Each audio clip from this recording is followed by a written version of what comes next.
Ang Ama. Ang librong ito ay pinamagatang Ang Ama na isinalin sa Pilipino ni Mauro R. Avena. Ang kwentong ito ay tungkol sa isang ama na hindi nagpapakita ng pagmamahal sa kanyang pamilya. May 6 itong anak na lahat ay takot sa kanya dahil laging mainit ang ulo nito at lagi silang sinasaktan kabilang ang kanilang ina. Isang araw natanggal sa trabaho ang ama. Mainit ang ulo nito pagdating sa kanilang bahay. Tiyempo naman na malakas ang iyak ng anak niyang si Moymoy. Dahil sa pagkainis nito sa mga nangyayari, nabalingan niya ng galit ang anak. Ano kaya ang mangyayari kay Moymoy nung ginawa ng ama ito sa kanya? Paano kaya matatapos ang kwento at ano ba ang mga aral na makukuha rito?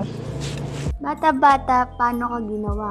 Ang akdang ito ay sikat dahil dito natin nakikilala ang mga dialogo. Wala akong ginagawang masama. Akala mo lang wala. Pero meron! Ang Bata-Bata, Paano Ka Ginawa ay isang nobela na isinulat ng batikang babaeng manunulat na si Luwalhati Bautista. Hingil ito sa ginaganapang papel ng babae sa lipunan ng mga Pilipino na dating pinaiilag lamang ng mga kalalakihan. Ang mga pangunahing tauhan sa nobelang ito ay sina Lea, ang bida at bayani sa nobela, Maya at Ogie ang mga anak ni Lea, Ding at Rafi ang dalawang asawa ni Lea. Ang Buwang Hugis Suklay ni Dr. Romulo N. Peralta, ito ay tungkol sa ama na binilinan ng asawa niya na bumili ng suklay dahil sabi ng asawa na tumingin lamang sa taas at makikita niya ang buwan. Sa bayan, ngunit sa huli, salamin ang binili ng ama at nagpakamalan ng asawa na nagdala ang ama ng Miyanoy, ang pangalawang babae na mas bata sa unang asawa. Ano kaya ang mga susunod na mangyayari sa kwento? 6 na Sabado ng Blade. Si Ferdinand Pisigan Garin ang author ng kwentong 6 na Sabado ng Blade at iba pang sanaysay na nanalo ng National Book Award for Non-Fiction in Filipino noong 2014 na galing sa Manila Critics Circle and National Book Development Board. Ang kwentong ito ay finalist sa Madrigal Gonzales First Best Book Award by the University of the Philippines Institute of Creative Writing. Gusto nyo bang makabasa patungkol sa pakikipagkaibigan at pakikipagdigma?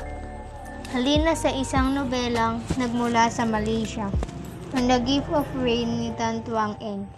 Ang nobelang The Gift of Rain ay nagdala ng isang malaking epekto at nakakuha ng mga paghahambing na mula sa mga bantog na taga-salaysay na sina Somerset Maugham at Graham Greene. Nakatakda sa panahon ng kaguluhan noong World War II sa isang islang Malayan sa Penang. Ito ay nagsasabi sa isang nakakainit at nakakaantig na kwento tungkol sa isang binata na nahuli sa gulo ng mga katapatan at pandaraya sa panahon ng digmaan. Noong 1939, 16 na taong gulang na si Philip Houghton na isang kalahating Inchik at kalahating Ingles na bunsong anak ng pinuno ng isa sa mga mahusay na pamilya na nakikipagkalakalan sa Penang.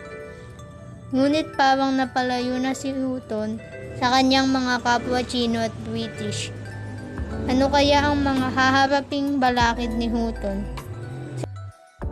Saan kaya niya mahanap ang mga tinatawag na pamilya?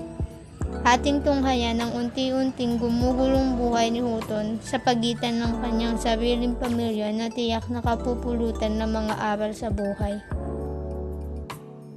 Ang alamat ni Prinsesa Manora. Ang alamat ni Prinsesa Manora, isinulat sa Tagalog ni Dr. Romulo. Isang alamat na pasalin-salin sa iba't ibang henerasyon mula panahong ayusayan na itinagal noong 1350.